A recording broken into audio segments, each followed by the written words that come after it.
حضور اگلا سوال جناب اندر سنگھ اوپال صاحب کا ہے.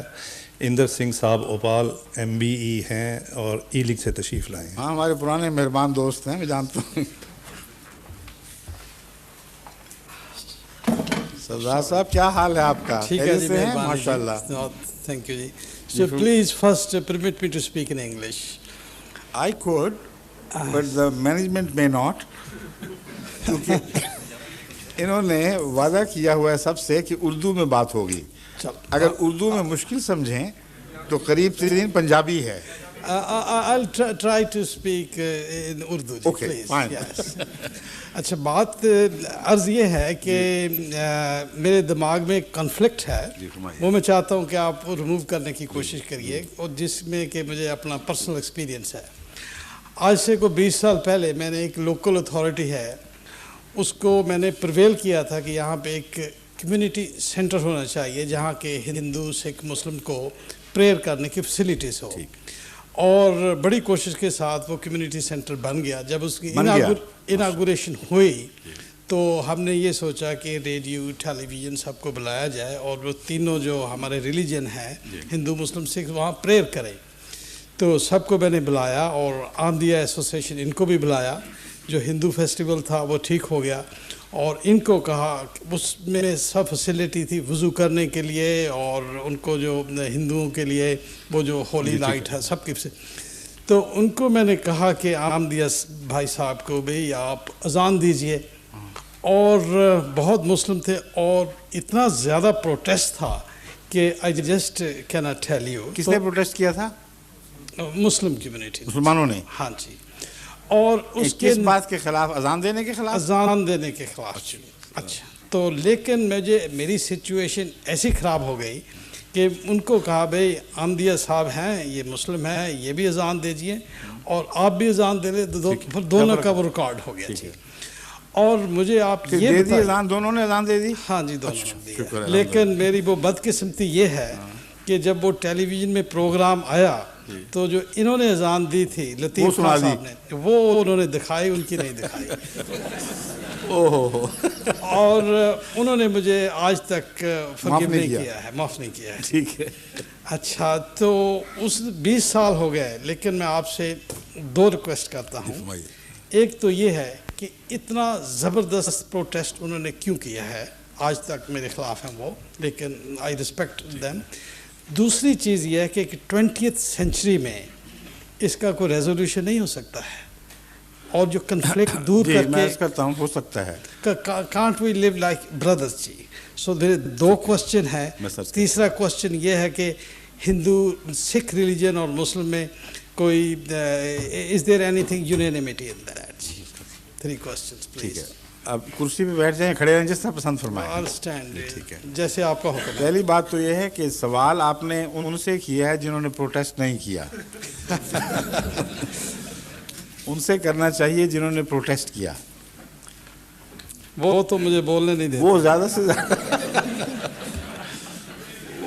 سے زیادہ یہ کر سکتے ہیں, آپ کو کہہ دیں کہ ہم ان کو مسلمان نہیں سمجھتے, اس لیے ان کا اسلام کی نمائندگی کرنے ہمارے لیے تکلیف دہ تھا, اور تم نے کیوں کیا اسے. آپ یہ جواب دے سکتے تھے کہ میں ان کو مسلمان سمجھتا ہوں, اس لیے میں نے اپنی سمجھ کے مطابق بات کرنی ہے, نہ کہ تمہاری سمجھ کے مطابق. اگر تمہیں یہ حق ہے کہ اپنی سمجھ کے مطابق کسی سے سلوک کرے, تو میرا یہ حق کس طرح چھین سکتے ہو کہ میں اپنی سمجھ کے مطابق بات کروں. تم کمیونٹی سینٹر بناؤ, وہاں نہ بلانا ان کو. جو میں بناؤں گا میں تو اپنی سمجھ کے مطابق بات کروں گا. سمجھ گئے؟ ٹھیک ہے, اتنی سی بات ہے, کوئی بڑا مسئلہ نہیں ہے. دوسری بات اتحاد کی ہے. ہاں جی, ویری امپورٹنٹ. اتحاد میں کے تصور میں ایک غلط فہمی ہے جس کو دور ہونا ضروری ہے. اتحاد کی خاطر مذہبی نظریات کو تبدیل نہیں کیا جاتا.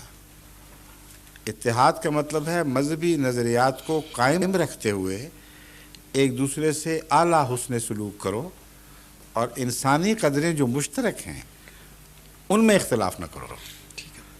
قرآن کریم نے اس اصول کو آج سے 1400 برس پہلے بہت ہی خوبصورت انداز میں پیش فرمایا. فرمایا قل یا اہل الکتاب تعالوا الی کلمۃ سواء بیننا و بینکم، کہ اے اہل کتاب، یعنی مفہوم یہ ہے اختلاف کی باتیں بہت کرتے ہو، اس کلمے کی طرف اکٹھے کیوں نہیں ہوتے جو ہم دونوں کے درمیان مشترک ہے؟ تو یہ جو اصول ہے یہ بہت ہی سنہرا اصول ہے. اختلاف کو مٹانے کے لیے نہیں فرمایا کہ ایک دوسرے سے تعاون کی خاطر اپنے عقیدے چھوڑ دو، فرمایا جن باتوں میں اتفاق ہے وہاں تعاون کرو. اس پہلو سے تمام دنیا کے مذاہب کا اتفاق ممکن ہے. اس کی وجہ یہ ہے کہ اختلاف تو ہے صرف عقیدوں میں، اور عقیدہ کے روزمرہ کی زندگی سے تعلق ہی نہیں ہے. بندہ جانے اور اللہ جانے جنت کیسی ہوگی مرنے کے بعد ہی پتہ چلے گا. یہاں کیوں لڑتے پھریں ہم ایک دوسرے سے؟ خدا کی نوعیت کیا ہے، فرشتے کے کیسے ہیں، جو عقیدہ تم بے شک رکھو، مگر اس کے نتیجے میں لڑنے مرنے کا تو کوئی تعلق ہی نہیں ہے. اس لیے اختلاف رکھو شوق سے، فیصلہ خدا کرے گا. مگر خدا تعالیٰ نے جو اخلاقی تعلیم دی ہے وہ ہر مذہب کی ایک ہے. معمولی فرق ہونے کے باوجود کوئی ایسا فرق نہیں جو کسی کو چبھے اور تکلیف دے. مثلا سب نے سچ کی تعلیم دی ہے، سب نے ہمدردی اور رحمت اور شفقت کی تعلیم دی ہے. ہر ایک نے کہا ہے کہ غریب کا دکھ بانٹو اور اپنا سکھ بانٹو.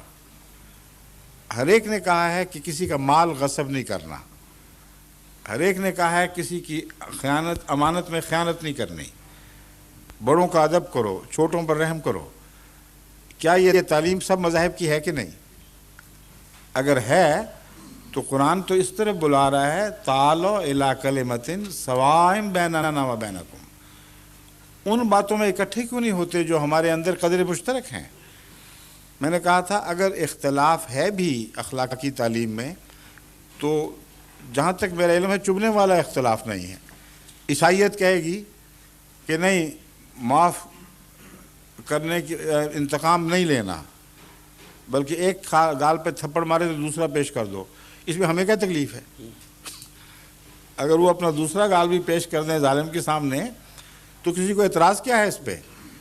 اس لیے اخلاقی تعلیم دنیا کو امت واحدہ بنانے کے لیے جہاں تک انسانی میل جول کا تعلق ہے، انسانیت کا تعلق ہے، یہ مشترک ہے.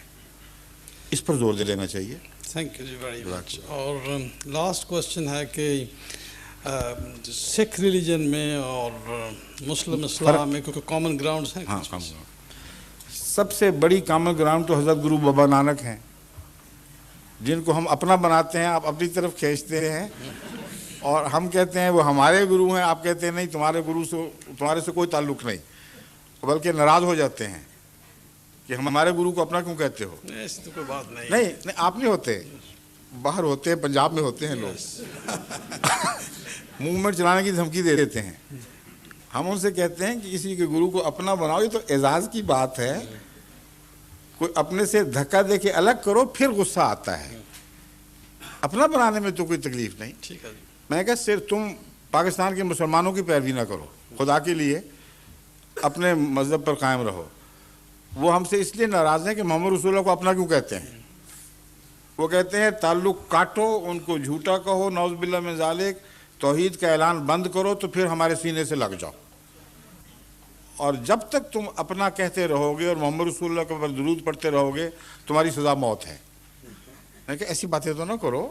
میں ان کو قادیاں جا کے کہا تھا یہی کہ خدا کا خوف کرو. ہم حضرت گرو بابا نانک کو اچھا سمجھتے ہیں تو اپناتے ہیں.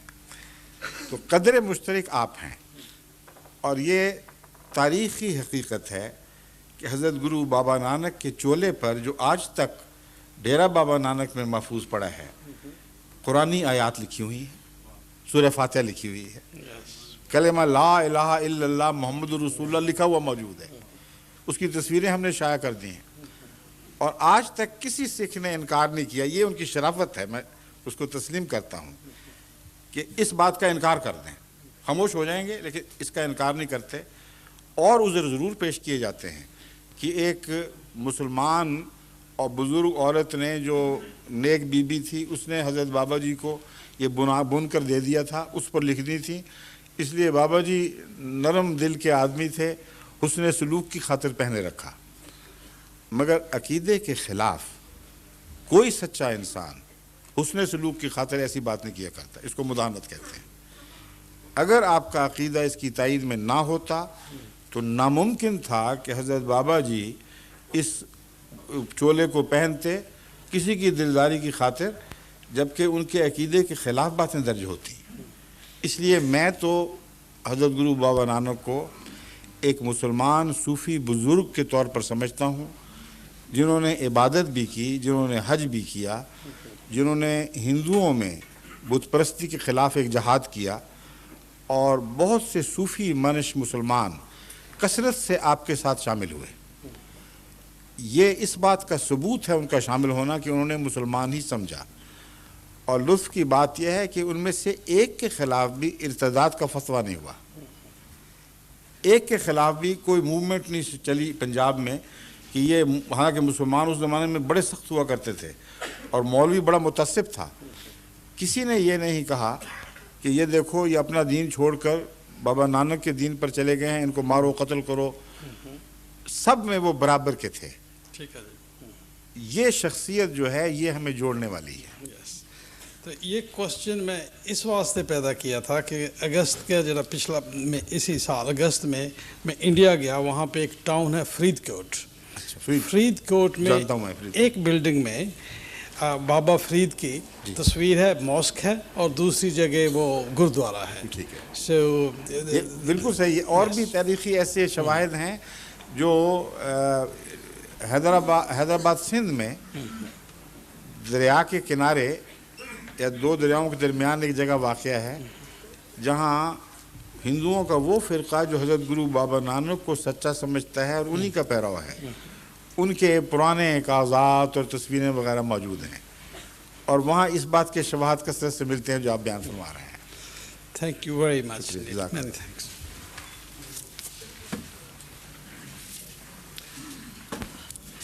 حضور اگلا سوال جناب ریحان علی صاحب جو نوربری سے تشریف لائے ہیں ان کا ہے. جناب ریحان علی کہاں سے تشریف لائے ہیں؟ نوربری. السلام علیکم. ریاض احمد صاحب فرمائیے، کتنی دور سے آئے ہیں آپ؟ نوربری سے آئے ہیں جناب. کتنی دور ہے یہاں سے؟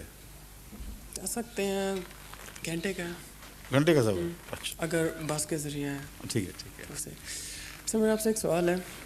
ابھی جیسے آپ ایک آیت کے لفظ کو دوسرے آیت کے لفظ سے تشریح کر رہے تھے اور ایک آیت کے دوسرے آیت سے تشریح کر رہے تھے، سب سے پہلے تو یہ سوال پیدا ہوتا ہے کہ تشریحات کرنے والے کون سے صاحب ہیں؟ ٹھیک، کیونکہ قرآن شریف ایک عربی لفظ، عربی الفاظ، عربی لہجے میں ہوا ہے، تو بعد میں اس کے ہم لوگوں کے لیے تصریحات ہوگی. یہ سب سے بڑی مشکل ہے جو ہم محسوس کرتے ہیں. صرف جو آپ نے بات اٹھائی ہے نا، جی نہیں، میں بھی تھوڑا اور کچھ آگے جان سکتا ہوں اگر آپ تھوڑا سا مجھے ٹائم دیں پلیز.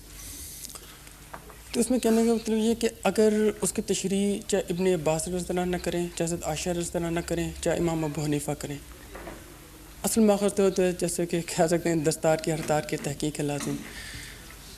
کیونکہ قرآن شریف کی شرعی تفسیر وہ احادیث سے ہی ملتی ہے.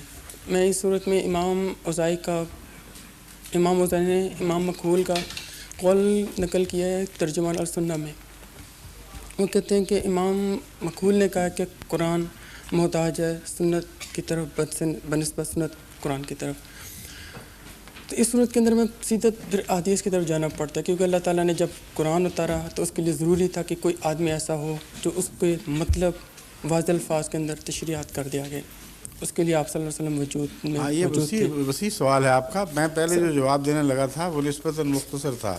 جی اگر یہ سوال ختم نہیں ہوا ابھی تک تھوڑا سا اور آگے تو پہلے ہی کافی بڑا ہو گیا ہے. جی اس میں میں سمجھتا کیونکہ اس کے اندر چلے آپ ختم کر لیں. کیونکہ اس کے اندر بے انتہا جو ان سے نا علمی بات، علم حدیث میں، علم فقہ میں سب کچھ اس میں آیا تھا، لیکن صرف ایک جو خالص ہے دل میں وہ ختم کرنا چاہتا ہوں میں. اب جب ہم قرآن کی وہ آیت جو سورہ احزاب کے شاید 39 میں آیت ہے جس میں اللہ تعالیٰ نے کہا کہ ہم نے آپ صلی اللہ علیہ وسلم کو خاتم النبیین بنایا اور کسی کو اور آپ کو کوئی بیٹا نہیں بنایا. ٹھیک، اور اگر ہم احادیث کی طرف جائیں تو وہ اس قرآن کی آیت کی مکمل تصدیق کرتی ہے. اب ایک سوال یہاں پہ پیدا ہوتا ہے کہ کوئی ایک حدیث ایسی ہوتی ہے جو صرف ایک درجے تک جاتی ہے، جبکہ یہ حدیث تواتر کی حد تک، حدیث متواترہ کی حد تک پہنچ چکی ہے. دیکھیں آپ نے جو سوال اٹھایا تھا ایک اصولی سوال حدیث اور قرآن کے تعلق سے متعلق تھا. سر اس کا تعلق بنے گا، اور اگر صرف اسی سوال کا جواب چاہیے جو آخری دیا ہے تو میں یہاں سے شروع کر دیتا ہوں. آپ نے جو تاثر جو میں سمجھا ہوں وہ یہ دیا ہے کہ پہلی بات سوال نہیں تھی بلکہ تمہید تھی. وہ تمہید یہ تھی کہ قرآن کریم کو سمجھنے کے لیے حضرت صلی اللہ علیہ وآلہ وسلم کا حوالہ ضروری ہے، اور اگر قرآن کی تشریح احادیث میں موجود ہو تو اس سے اختلاف کا کسی کو حق نہیں. درست ہے نا؟ لیکن یہ مجھے تسلیم ہے. لیکن اس میں کچھ چیزیں ایسے آ جاتی ہیں جو احادیث آپ کو یقیناً پتہ ہو کہ احادیث کے 53 درجے ہیں، کہ کچھ ضعیف میں، کچھ مرفوع میں. میں اس بحث میں نہیں پڑھوں گا. ٹھیک، بالکل صحیح، میں بھی اس میں نہیں جانا چاہتا. اس بحث میں نہیں پڑھتا. ٹھیک، تو میں جو بیان کروں گا آپ کے سامنے، میرا خیال ہے آپ کے جو شکوک ہیں ان سب کا حل آ جائے گا. اگر رہ گیا کچھ تو آپ پھر آ جائیے، بے شک کھڑے رہیں.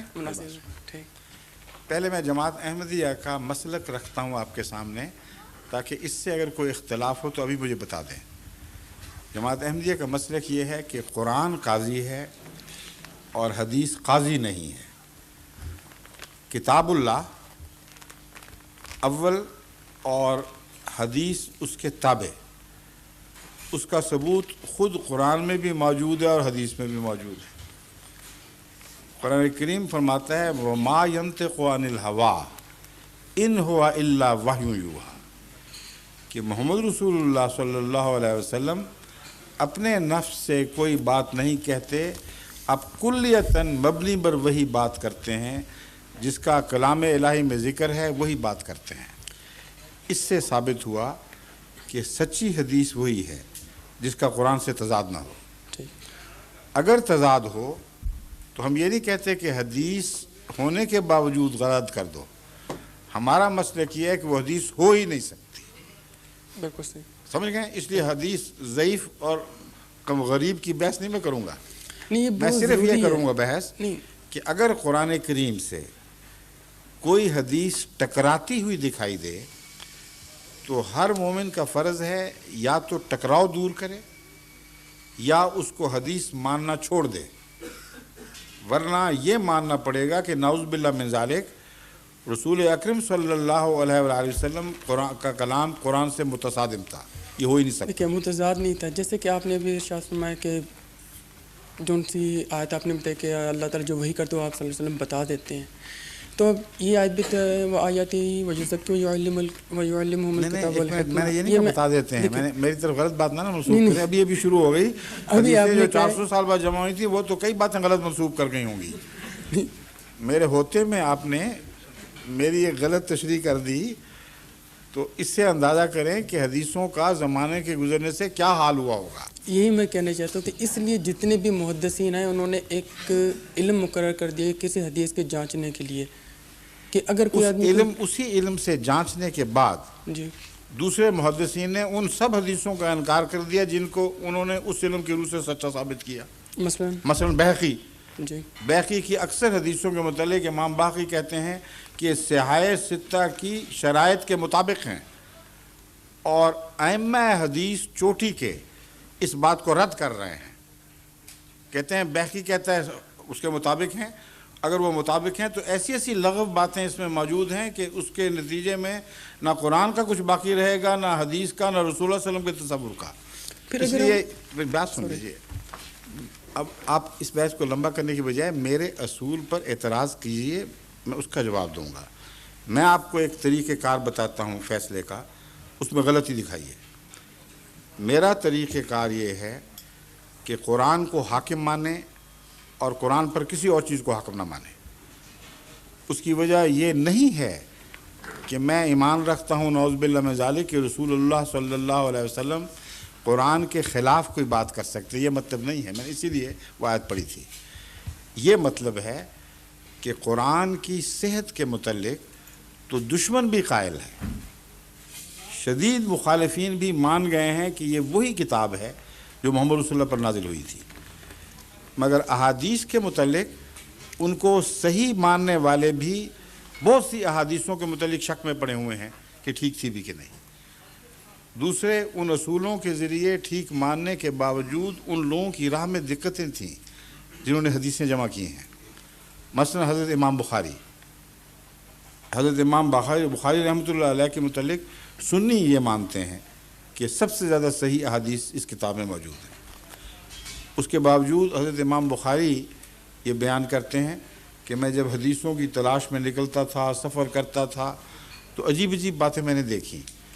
ایک جگہ آپ پہنچے جہاں پتہ چلا کہ جس حدیث کی تلاش میں یہ نکلے تھے کہ کس نے بیان کی ہے، وہ ایک صوفی نے بیان کی ہے جو ایک کمرے میں جو بیسمنٹ تھی اس میں رہتا تھا، اور بہت بزرگ، ہر وقت غرق رہتا تھا علمی کاموں میں۔ آپ اس کے پاس پہنچے، انہوں نے کہا یہ حدیث تم نے کس سے سنی تھی اور اس نے کس سے سنی تھی؟ انہوں نے کہا میں نے آپ بنائی ہے۔ آپ بنائی؟ انہوں نے کہا یہ دیکھو سارا انبار جو لگا ہوا ہے سارا، یہ سب میں نے خود بنائی ہیں۔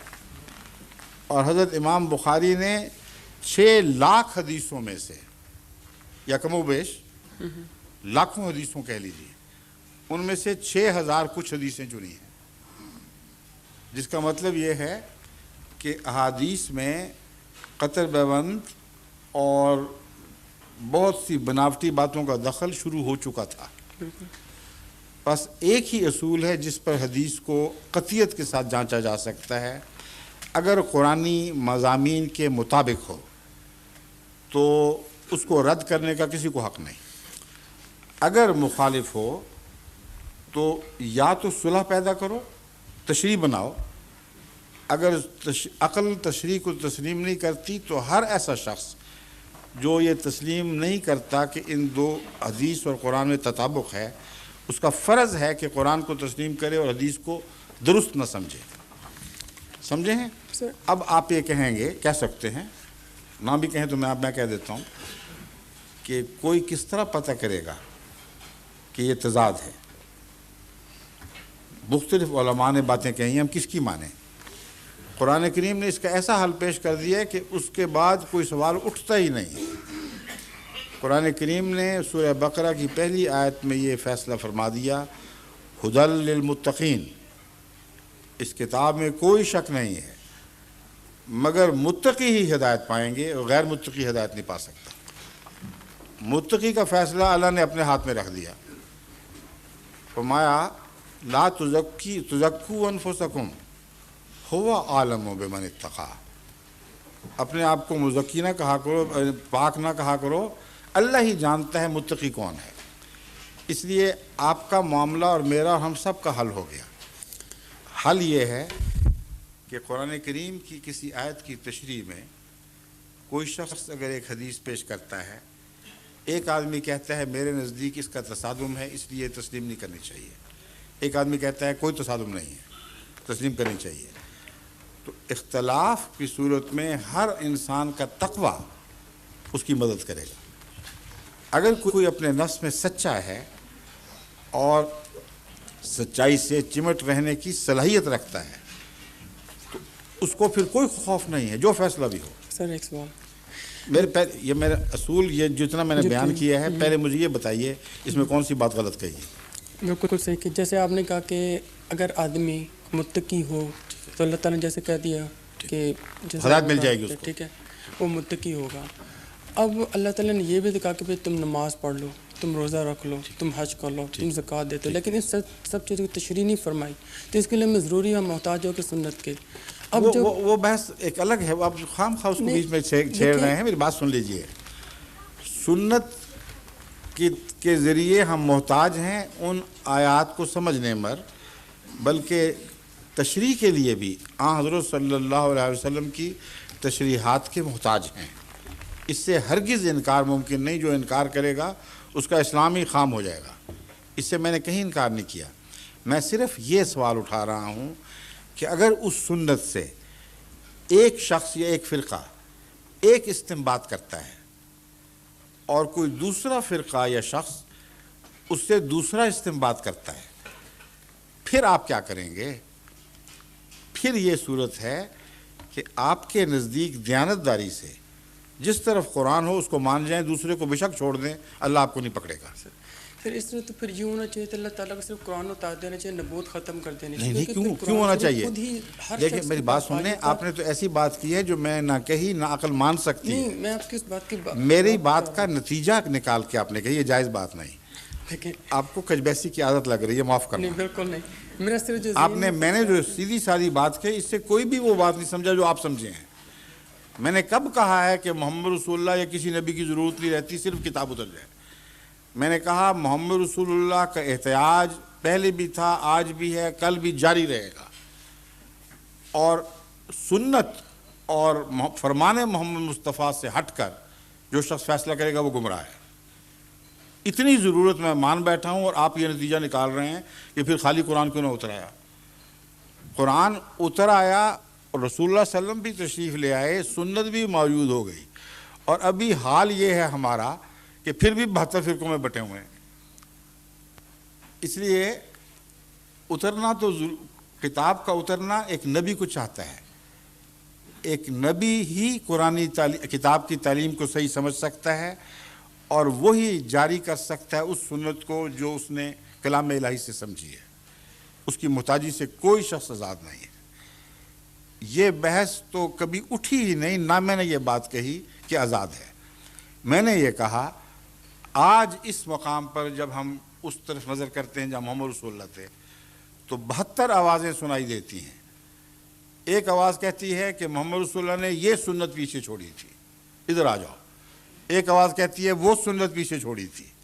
ایک کہتی ہے نہیں, دونوں غلط, یہ سنت پیچھے چھوڑی تھی. شیعہ آواز دیں گے کہ محمد رسول اللہ کبھی بھی ہاتھ نہیں باندھتے تھے, دونوں ہاتھ چھوڑ کر نماز پڑھا کرتے تھے. سنی آواز دیں گے بالکل غلط, رسول اکرم صلی اللہ علیہ وآلہ وسلم ہمیشہ ہاتھ باندھ کر نماز پڑھا کرتے تھے. اہل حدیث کہیں گے کہ جب اللہ اکبر کے رکوع سے اٹھتے تھے تو پھر ہاتھ کھڑے کر لیا کرتے تھے, ہر آواز کے وقت رفع یدین ہوا کرتا تھا. باقی پھر کہیں گے غلط غلط, بالکل نہ ماننا. اس صورتحال کا حل میں آپ کے سامنے رکھ رہا ہوں. محمد رسول اللہ علیہ وسلم کی ضرورت سے انکار کو میں کفر سمجھتا ہوں.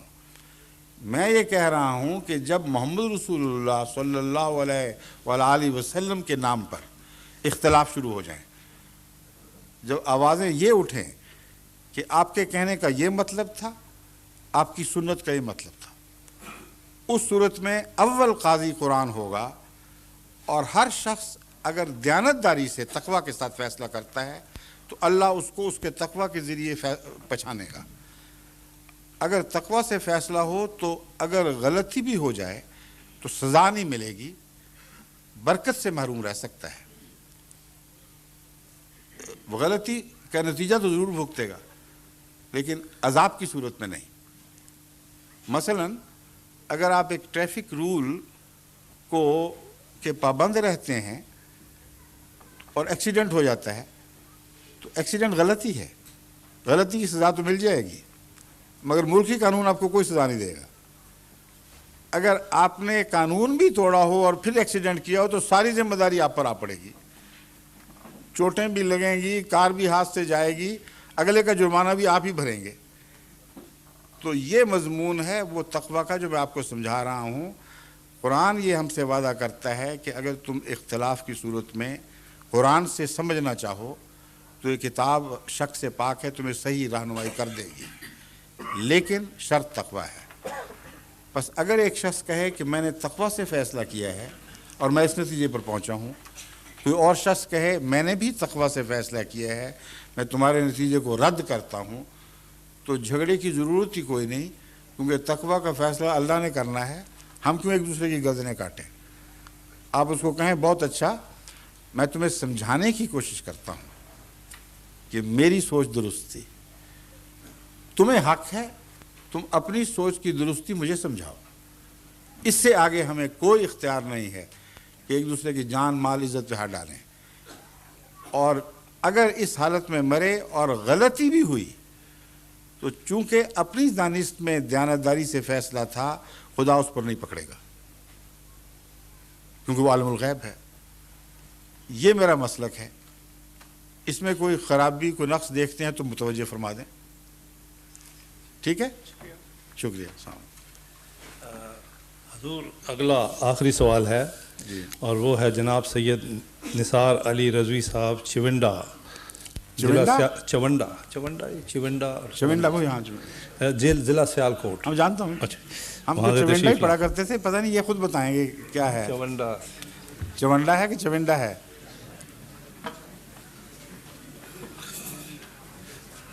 سب سے پہلے تو میں اس شرف پر شکر ادا کرتا ہوں کہ آپ کی پہلی بار یعنی زیارت نصیب ہوئی. میں یہاں ایز اے وزٹر آیا ہوں اور ڈاکٹر ظفر صاحب کی معرفت مجھے یہاں آنے کا اتفاق ہوا.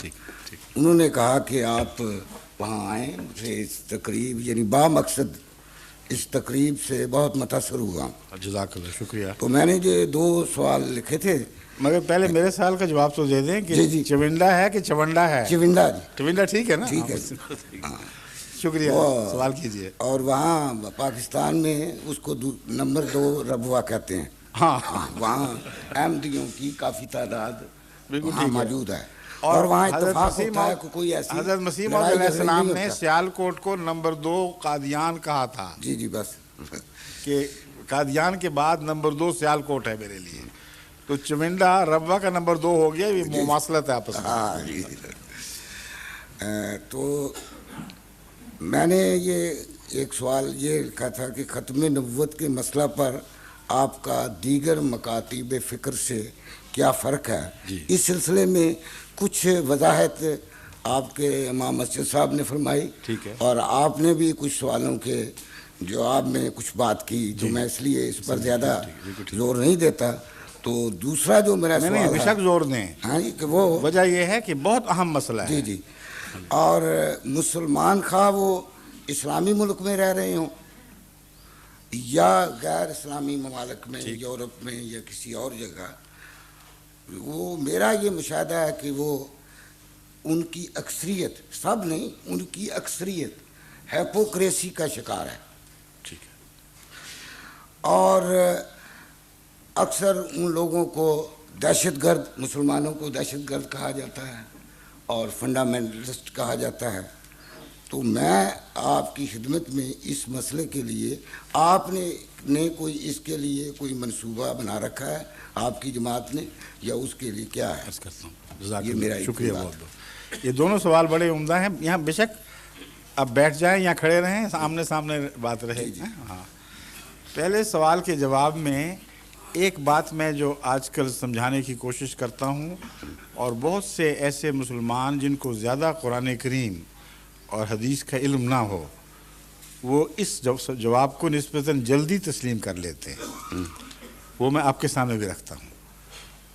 ایک صاحب نے جو سوال اٹھایا تھا کہ ہمیں زیادہ پتہ نہیں، میں نے کہا یہی تو ہماری مشکل ہے. ایک ایسا شخص جس کو اپنے دین کا خود تفصیلی علم نہ ہو بلکہ سنی سنائی باتوں کو ہی دین سمجھ رہا ہو، اس کو سمجھانا بہت مشکل کام ہے. کیونکہ وہ پہلے یہی نہیں مانے گا کہ ترجمہ بھی درست کر رہے ہو کہ نہیں. یہ مشکلات ہیں. اس لیے یہ ایک ایسا طریق اختیار کرنے کی کوشش کی ہے میں نے جس میں ترجموں کی بحث ہی اٹھ جائے. سیدھی سادی 2 ٹوک بات ہو. میرا مسلک یہ ہے کہ اگر دیانتداری سے آپ دیکھیں تو ہمارے مسلک میں خاتم النبیین کے متعلق اور غیر احمدی علماء کے مسلک میں اصولاً کوئی بھی فرق نہیں ہے. 100% ایک مسلک ہے. فرق ہے تو تعین میں فرق ہے. یہ وہ امام ہے کہ نہیں جس نے آنا تھا، یہ فرق ہے صرف. حقیقت میں کوئی فرق نہیں. اس کی وجہ یہ ہے کہ تمام علماء جو جماعت احمدیہ کو کہتے ہیں، انہوں نے محمد رسول اللہ علیہ وسلم کے بعد ایک نئی نبی کی آمد کے تصور سے، خواہ امتی ہی اس کو کہتے ہوں، امت میں خلل ڈال دیا اور تاج محمد مصطفیٰ کو چھین کر ایک ایسے شخص کے سر پر رکھ دیا جو جھوٹا اور افترا کرنے والا تھا. اور یہ بے غیرتی ہم برداشت نہیں کریں گے. امت محمدیہ کسی قیمت پر اس کو قبول نہیں کر سکتی. یہ ان کا مولویوں کا اعلان ہے. اور آپ نے جو بات کی کہ اکثریت منافق ہو چکی ہے، یہ ان پر بھی صادق آ رہی ہے. کیونکہ میں ابھی ثابت کرتا ہوں کہ خود ان کا یہ عقیدہ ہے کہ آن حضرت صلی اللہ علیہ وآلہ وسلم کے خاتم النبیین ہونے کے باوجود ایک آنے والا مسیح ایسا آئے گا جو نبی اللہ ہوگا، اور جو اس کی نبوت کا انکار کرے گا وہ دائرہ اسلام سے نکل جائے گا، اور اس کا نام ہے مسیح ابن مریم۔ یہ درست ہے یا غلط ہے؟ 100% درست۔ یہ تمام انبیاء جو خاتم النبیین کی یہ تشریح کر کے ہم پر الزام لگاتے ہیں، وہ متفق ہیں اس بات پر کہ خاتم النبیین کے باوجود اس معنی میں کہ اب کبھی کوئی نبی نہیں آئے گا، عیسیٰ علیہ السلام مستثنیٰ ہیں، وہ ضرور دوبارہ آئیں گے اور تاج محمد مصطفیٰ سر پر رکھیں گے، یہ بھی مانتے ہیں۔ وجہ یہ ہے کہ پرانا عیسیٰ اگر دوبارہ آئے تو قرآن تو کہتا ہے رسول الی بنی اسرائیل، یہ اسرائیل کا رسول ہے، امت محمدیہ پہ کیسے بادشاہی کرے گا؟ جب تک محمد رسول اللہ کا تاج نہ سر پہ رکھے اس کو اختیار ہی کوئی نہیں ہے امت محمدیہ کا سردار بننے کا۔ تو دو باتیں مان لی انہوں نے کہ نبوت ان معنوں میں بند نہیں ہے جن معنوں میں ہم کہتے ہیں، ہمارا کہنا اور ہے، ہمارا عقیدہ اور ہے۔ ہمارا عقیدہ یہ ہے کہ نبوت ان معنوں میں جاری ہے کہ نبوت کی ضرورت رسول اللہ علیہ وسلم کے وصال کے بعد بھی ضرور پڑنی ہے۔ ضرورت نبوت نہ ہو تو مسیح کیوں آئے گا اور نبی کے طور پر کیوں آئے گا؟ کیا انسان اگر بے ضرورت بات کرے اس کو تو آپ بے وقوف اور احمق کہہ دیتے ہیں، کیا خدا کی طرف بھی یہ منسوب کر سکتے ہیں کہ ایک بے ضرورت کام کرے؟ ایک طرف نبوت کی ضرورت بند کر دی اور دوسری طرف نبی بلا لیا، وہ بھی پرانا رکھا ہوا، 2000 سال سے اس کو سنبھال کے رکھا ہوا ہے کہیں۔ کیوں رکھا اگر ضرورت نہیں تھی؟ تو ضرورت بھی مان گئے اور نبی کا آنا بھی مان گئے۔ ایک صرف عذر پیش کرتے ہیں جو اختلاف ہے، وہ صرف اتنا کہ پرانا آئے گا یا نیا آئے گا؟ آئے گا تو ضرور۔ وہ کہتے ہیں نیا نہیں آ سکتا، اس سے ختم نبوت ٹوٹے گی، اور اسی مسئلے کا حل تو اللہ نے کیا ہے کہ نیا آنا بند کر کے اللہ کو یاد آیا کہ ضرورت تو پڑ جانی ہے، میں بند کر بیٹھا ہوں، تو کیا کریں؟ تو اللہ نے پہلے سے سوچ رکھا تھا کہ پرانے مسیح کو زندہ رکھ لوں گا، جب ضرورت پڑے گی تو اس کو لے آؤں گا اور کہوں گا دیکھو ختم نبوت نہیں ٹوٹی، وہ دوسری طرف سے آ گیا ہے، پہلے کو دوبارہ بلا لیا۔ یہ عقیدہ ہے، بین ہی یہی عقیدہ ہے جو آپ کی نمائندگی میں، آپ معصوموں کی نمائندگی میں جن کو پتہ ہی نہیں کہ کیا ہو رہی ہے بات، مولوی کہتے ہیں یہ درست اسلامی عقیدہ ہے، ہم کہتے ہیں یہ غلط ہے۔ اصل بات یہ ہے ختم نبوت جن معنوں میں تم مانتے ہو تب ثابت ہو سکتی ہے کہ نبوت کی ضرورت بند ہو جائے۔ اگر نبوت کی ضرورت بند ہو جائے تو پھر نہ پرانے نبی کی ضرورت ہے نہ نئے نبی کی ضرورت ہے۔ اگر بند نہیں ہوئی، ضرورت بند نہیں ہوئی، تو بند کرنے والا ظالم ہو جائے گا۔ دنیا کو محتاجی ہے اور کسی نے بند کر دی ہے۔ پیاسوں کے لیے پانی بند کرنا تو بڑا ظلم ہے۔ ہاں یہ کہہ دیا جائے کہ پیاس دنیا سے اٹھ گئی پھر پانی بند ہو، جائز بات ہے، مگر نبوت کی، نبی کے آنے کے دونوں برابر قائل ہیں، کوئی فرق نہیں۔ اب فرق ہے تو کس طرح کا نبی آئے گا، یہ بحث ہے صرف۔ وہ یہ کہتے ہیں کہ امت محمدیہ میں سے کسی کو محمد رسول اللہ صلی اللہ علیہ وسلم کی مطیع نبوت عطا نہیں کی جائے گی، کیونکہ نبوت کا دینا بند ہوا ہے، نبی کا آنا بند نہیں ہوا۔ اگر آنا بھی بند ہو تو مسیح بھی نہیں آ سکتا، یہ بات واضح ہو گئی نا بالکل۔ اگر نبی کا آنا ہی بند ہو جاتا تو مسیح کہاں سے آ جائے گا؟ وہ کہتے ہیں نبوت کی عطا بند ہوئی ہے، کسی کو نبی بنایا نہیں جائے گا۔ پرانے نبی کا دوبارہ استعمال، پرانے کپڑوں کا نیا استعمال مرمت کر کے یہ جائز بات ہے، اس میں کوئی حرج نہیں، یہ فرق ہے صرف۔ ہمارا عقیدہ یہ ہے کہ یہ اسلام کی ہتک ہے جو تم مان رہے ہو، یہ محمد رسول اللہ صلی اللہ علیہ وسلم کی گستاخی ہے۔ وجہ یہ ہے قرآن کی بھی ہتک ہے. قرآن نے یہ بات جو لکھ دی رسولاً الی بنی اسرائیل، تو ہمیشہ کے لیے اس رسول کو اسرائیل کے پابند کر دیا. وہ اگر یہ دعویٰ کرے آ کے اے امت محمدیہ میں تمہارے لیے تمہارا نبی بن کر آیا ہوں، تو قرآن کو جھوٹا مان کے پھر اس کو سچا مانیں گے؟ ایک وقت میں دونوں کو سچا کیسے مان لیں گے؟ جہاں اس کو سچا مانا وہاں قرآن جھوٹا ہو گیا، جہاں قرآن کو سچا مانا وہ کہنے والا جھوٹا ہو گیا. اس لیے اس کے حق میں کوئی دلیل ہی نہیں بنے گی کہ اس کو حق ہو امت محمدیہ کے نبی بننے کا. دوسری بات جو سب سے اہم یہ ہے کہ پہلا عالمی نبی کون تھا؟ حضرت اقدس محمد رسول اللہ صلی اللہ علیہ وسلم. عالمگیر تعلیم کس کی تھی؟ جس کو خدا نے فرمایا قل انی رسول اللہ الیکم قل یا ایھا الناس انی رسول اللہ الیکم جمیعا. کہہ دے، اعلان کر دے کہ اے تمام انسانوں، میں تم سب کی طرف جمیعاً اکٹھا رسول بنا کے بھیجا گیا ہوں. کبھی موسیٰ نے یہ اعلان کیا تھا؟ کبھی کسی اور نبی نے کیا تھا؟ نہیں کیا. تو وہ نبی خدا چن رہا ہے ان کے کہنے کے مطابق، جس کو بنی اسرائیل کا نبی کہہ کر وہاں محدود کر دیا. اب وہ جب دوبارہ آئے گا تو اسے لازماً ایک اور قسم کی نبوت خدا کو دینی پڑے گی جو عالمی نبوت ہے، اور وہ ختم نبوت کو توڑ دے گی جو ان کی ختم نبوت ہے. اگر خدا اس کو عالمی نبی بنا کے نہ بھیجے تو اس کا حق ہی نہیں ہے کہ امت مسلمہ کے معاملات میں دخل دے. اگر عالمی بنایا تو لازم ہوا کہ اس کو وہ نبوت نہیں ملی، وہ کافی نہیں تھی، اس کے علاوہ اس کی نبوت میں وسعت عطا کی گئی ہے، اس کی شان بڑھا دی گئی ہے. تو اور نبوت بنانا کیا ہوتا ہے؟ فرق یہ ہوا، ہم کہتے ہیں کہ خدا تعالیٰ کو امت محمدیہ میں جو اصلاح مقصود تھی یا ہے، وہ غلام محمد مصطفیٰ پوری کرنے کی اہلیت رکھتے تھے. انہی میں سے جس کو خدا نے مناسب سمجھا اس کو امتی نبی بنا دیا. وہ کہتے ہیں غلط، باہر سے لا کر موسوی امت کے نبی کو خدا تمہاری اصلاح کے لیے لائے گا، اس میں شان محمد مصطفیٰ ہے. اب شان کیسی ہو گئی؟ ایک گھر پہ ڈاکہ پڑے، بچے کمزور ہوں، وہ اپنا دفاع خود نہ کر سکیں، ہمسایہ چھلانگ مار کے آئے اور ڈاکوؤں سے بچا لے، تو بچے کہیں ہم نے تم پر بڑا احسان کیا ہے، تم نے ہمیں بچا لیا. یہ کوئی معقول بات ہے؟ بچانے والا ہی محسن ہوا کرتا ہے. بس آخری محسن کا مضمون بھی انہوں نے تباہ برباد کر کے رکھ دیا.